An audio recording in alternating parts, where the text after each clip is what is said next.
What I'm going to be talking about today, in no way, shape, or form, would detract from anybody who believes that what they need to do or we need to do to protect ourselves in an abusive situation, that we have the right, the absolute right to practice boundaries and to have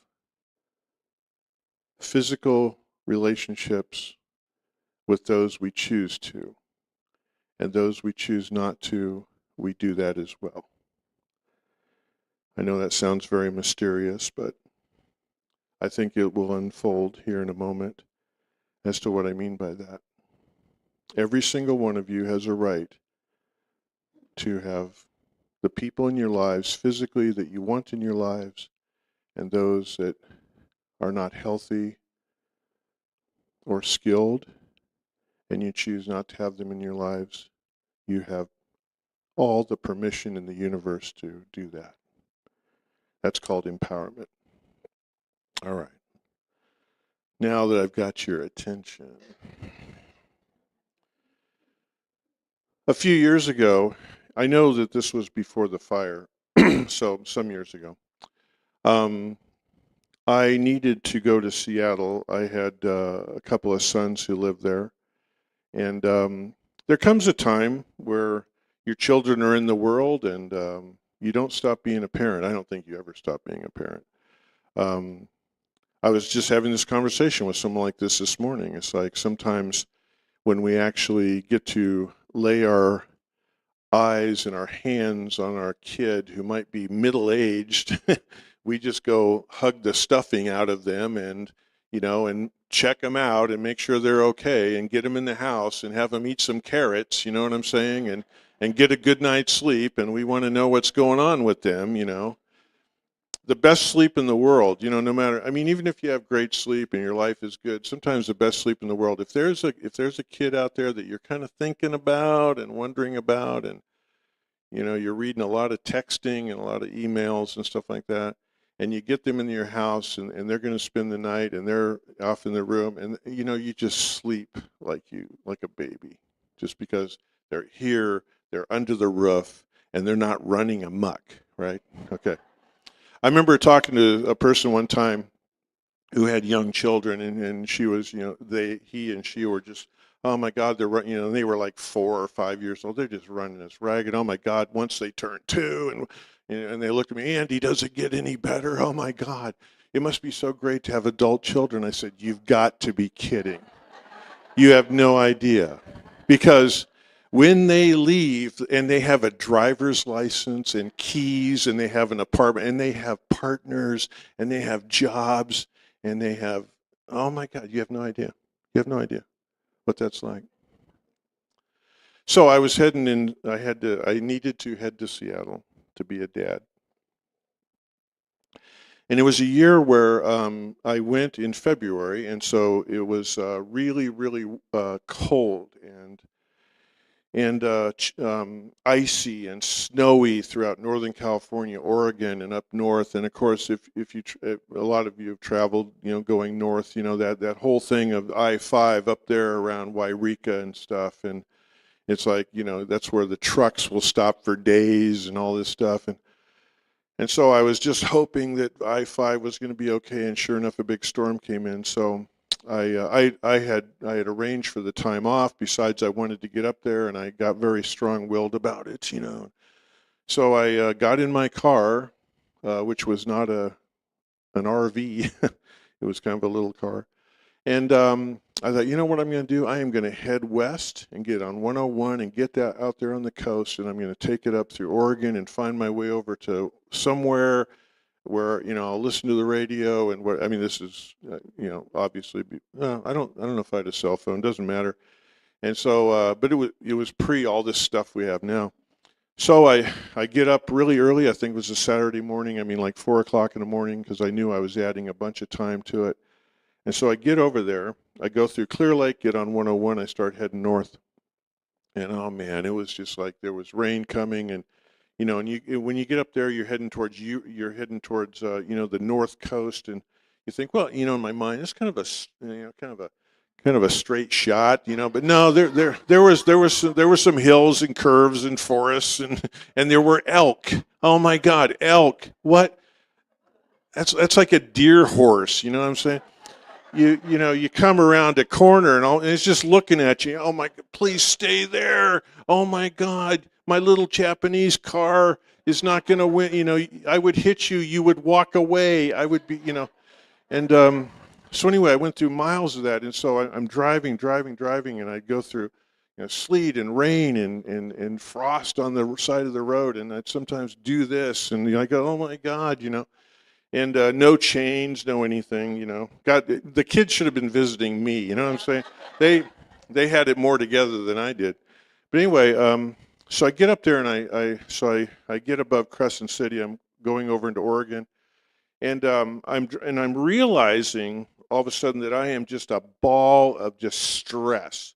I'm carving my fingerprints into the steering wheel. I kept it, it there, and I'm just uptight, and my face is turning into a raisin, and I'm just like, oh my God, and I go and go and go, and so somewhere in Oregon, I don't know where this was, went through a couple little towns, and the highway kind of got right out on the coast, on the ocean, and it was beautiful, except that I couldn't enjoy it because I was so uptight. And I was feeling so lonely, and I was feeling so vulnerable, and I hadn't seen cars come the other way because obviously there were some smart people in the world who weren't doing this, right?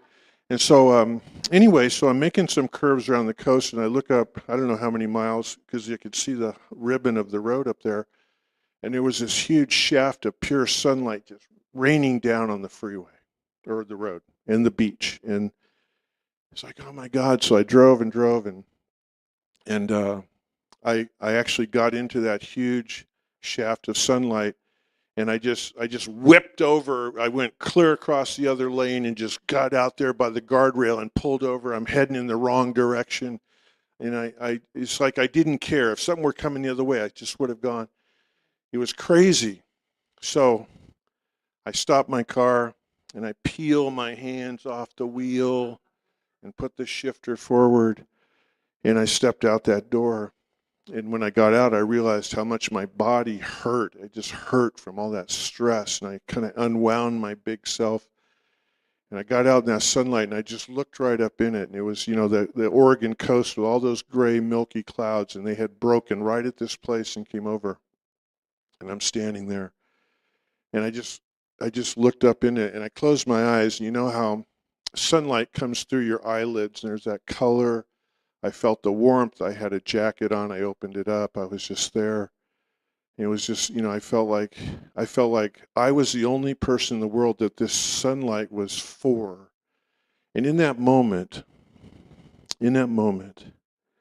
I felt love, safety, being watched over, and nurtured. And because of my religious science teaching and everything, it was like in a divine way. So in that moment, and I talked about this a little bit earlier, that we internalize our experiences of God. And one of our ancestors, spiritual ancestors, a woman by the name of Emma Curtis Hopkins. If you're new to our philosophy, really check her out, although she's a really thick read because she was back in the late 19th, early 20th century, and so very brilliant woman. And she wrote a book called Practical Mysticism. I love that, Practical Mysticism. I love that title. It's a real cornerstone to our movement, and a lot of material that's come after, can be traced back to Emma Curtis Hopkins. And part of Practical Mysticism, she had a piece in there she wrote, and it was an exercise. It was called 350 Names of God. And there's 350 names of God there. But when you study her, as I have over the years, and all the years I've taken classes in this philosophy and this movement, my takeaway that I'm sharing with you today, I had two takeaways from that. Number one was I get to live my life opening up to all the glory and love and wonder in this world that comes my way from people, places, and things. And I get to see the face of God in that. And that becomes part of my God vocabulary. So why is that important? Because when we look at our challenges may have a particular kind of flavor to them or a particular kind of feel to them. And sometimes God or spirit just doesn't kind of light our fire around it, right? But we can mine this vocabulary we have to any name we have for God, and it's a perfect fit. Because sometimes I need a mother. Sometimes I need a father. Sometimes I need a brother. Sometimes I need a sister. One of my teachers, Judith Churchman, who's now in Florida, and she was one of my teachers through practitioner ministerial. And she talked about her relationship with Jesus, and she did the same thing with this that we're talking about. And so in one of her classes, because she was getting us to explore this idea of, how do we see, what is our working relationship with God, Jesus, Buddha, Muhammad, whatever it is, whatever that is, we have an opportunity to kind of to figure out what they embody with us and what's that relationship like. And she talked about herself. She said, she was raised Catholic and she loved the mysticism of Catholicism and she very much loved the Jesus teachings. And she was raised in a very matriarchal family. She had a father who was a great guy, but he was a professional and he was gone a lot. So he had his mom and she had a bunch of sisters and she had her mom and sisters. And so they were very matriarchal. And she said, I always wanted a brother, like a teenage older brother who I could just sit with and just say, oh my God, they don't like me at school and the teacher, I can't stand the teacher and I'm not pretty and I'm not smart and I'm not. And an older teenage brother said, it's okay, you're okay. I love you. You're fine just the way you are. See, that was her archetype, right? And so she would bring that forward in her spiritual work. And she talked about in her morning meditations and her spiritual work, she had a very strict kind of regimen, a lot of discipline in the work she did. And she would bring that forward when she was going through things. And she would sit in the presence of this brother. And in her mind looked sort of like Jesus, like, the guy, the hippie who's selling tie-dyed shirts, she took that on because she found it to be loving and, wonderful and just, hit and sit there with the brother. She wanted a brother in terms of her teacher. And so Emma Curtis Hopkins is teaching that to us about God and spirit. Now, I have a second takeaway from that. And this may sound sort of blasphemous. If we think God is so great, and if we think that God is ever present with us, and we are ever present with God, should we be acting a little bit like God? You know what I'm saying? In other words, should we bring the attributes, those attributes forward when we show up in the world? I drove away from that shaft of sun so moved personally, feeling cared for, feeling like, it turned me into a metaphysician. I saw myself arriving at Seattle. Didn't know how, didn't know if there'd be an elk on the back, but I'm going to be there. I was going to be okay. And I thought about the power of that sun at that moment. Absolute power. And so because of my training with Emma Curtis Hopkins, then the question I asked myself as I drove on the rest of that day was, I wonder how I can show up like the sun in this world. Some years ago,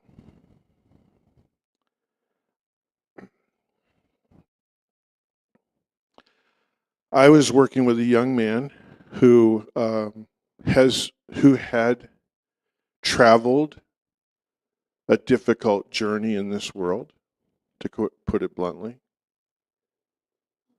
And in working with him, it became apparent he wanted to overcome,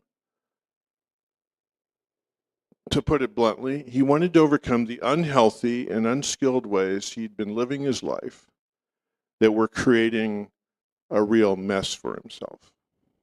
And that's why I was in his company, because he came to me through what I do. And so, in working with him over the weeks, what became apparent to me was that he had a heaviness to him about everything that he had been carrying in his life in terms of what had been done to him and what he had done to others. There's a saying in social work, hurt people hurt people. Okay? And so how do you stop that?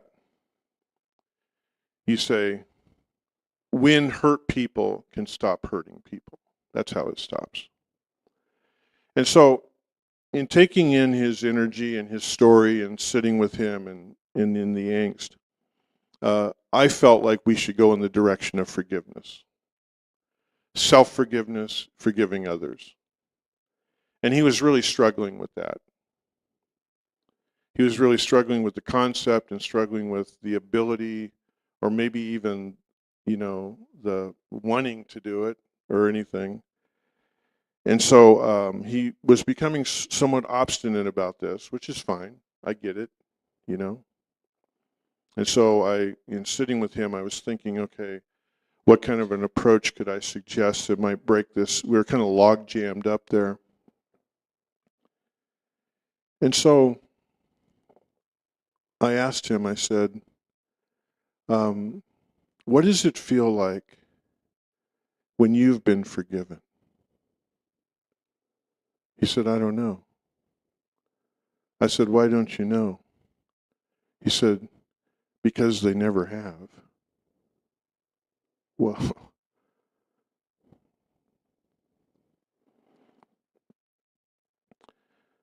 so then I took the approach. I said, let's talk about some of the things you've done to people, and let's get a little bit deeper into why you did it. And it took us a while, maybe a couple weeks to work on that. And what we came up with was, I was fearful. My ego was running amok. I was unskilled. I was lashing out, kind of like the little dog that's been kicked and nips and bites. And I didn't know any better. And so I said, so then we got into it about, so it wasn't that you wished ill will on anybody. It was because of these things that we've uncovered. Well, yeah. Okay. So can you imagine, what would it be like if someone could see that about you? I don't know how many of you've done inner child work, but the great thing about inner child work is, we have an inner child, but guess what? So's everybody else, right? And so doing really good inner child work is doing our own work, but also recognizing every single person we deal with has an inner child. So a lot of his stuff went back to his child. Well, does that mean that their stuff goes back to it too? Yeah. This idea of what it would take to be able to step in that place of forgiveness. And for some reason in this process, I started thinking about that piece of highway in Oregon with that light on it, the sunlight. The idea of sunlight.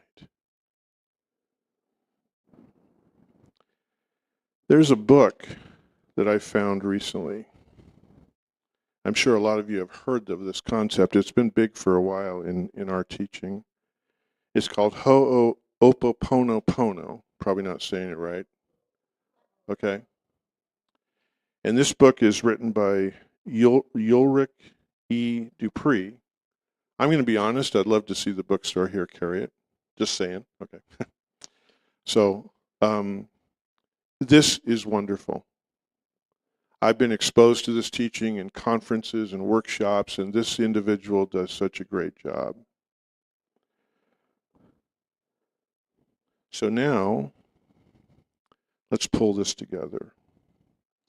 Ulrich E. Dupree says, by sharing the Native American traditions referred to as Ho'oponopono, what they said. He says, the Hawaiian shamans believe that there is no problem that cannot be solved through love, which according to him is what the word aloha means.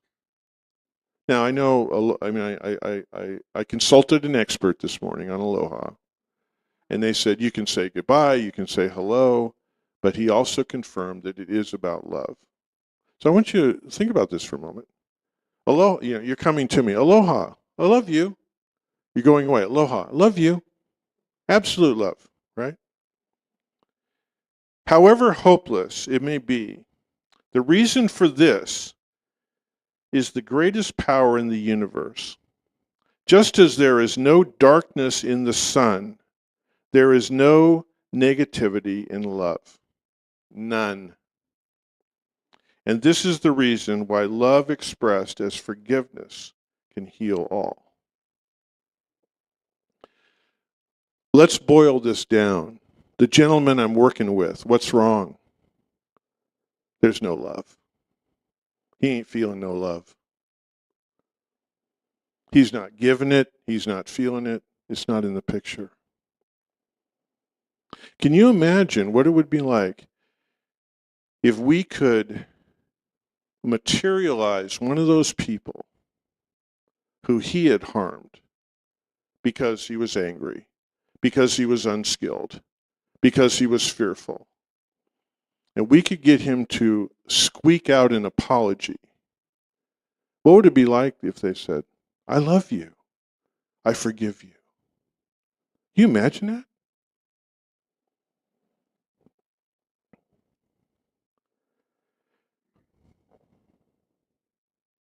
Charles Fillmore says, he's one of our metaphysical relatives in teaching, the physical sun.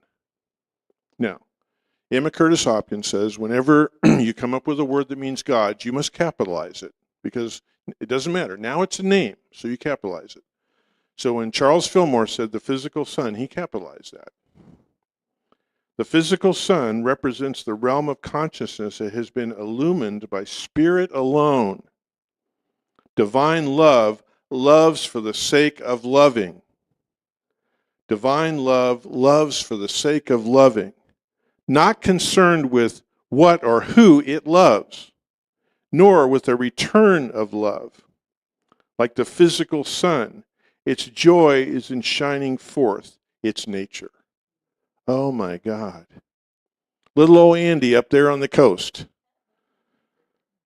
There was no judgment about me, like, why are you doing this in February, with your little car? None of that. You don't think your kids are going to be okay without you? There's none of that. Just here's some light, dude. Warm yourself up. Feel the presence of that. And so now I'd like you to grab a piece of paper that I left for you.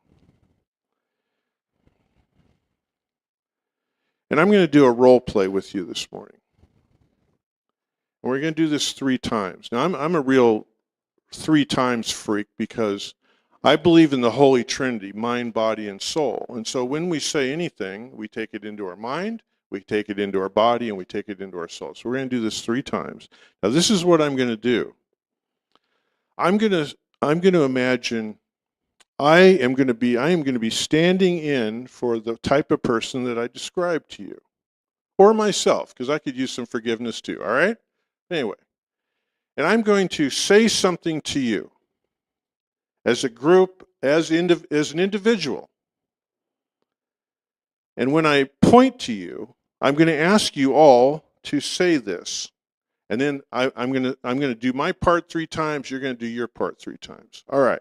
Okay. You got it? You ready? And this says, because you and I are a center for spiritual living. All right. So I am so sorry for how I've hurt you. I am so sorry. I don't know a lot about myself. I don't understand some of the stuff that goes on inside me. But I know I hurt you dearly. And you know, the fact that you're willing to forgive me, I have no idea why. Why in the world would you forgive me?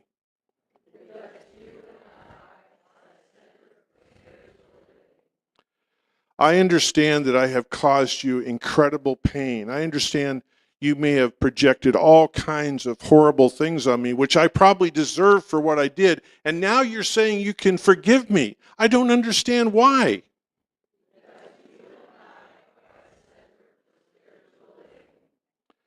Oh my God, I would give anything if I could just unload this, if I could get out from under this darkness and this heaviness. And I'm so looking forward to that. But I still don't understand how you've given me this incredible gift.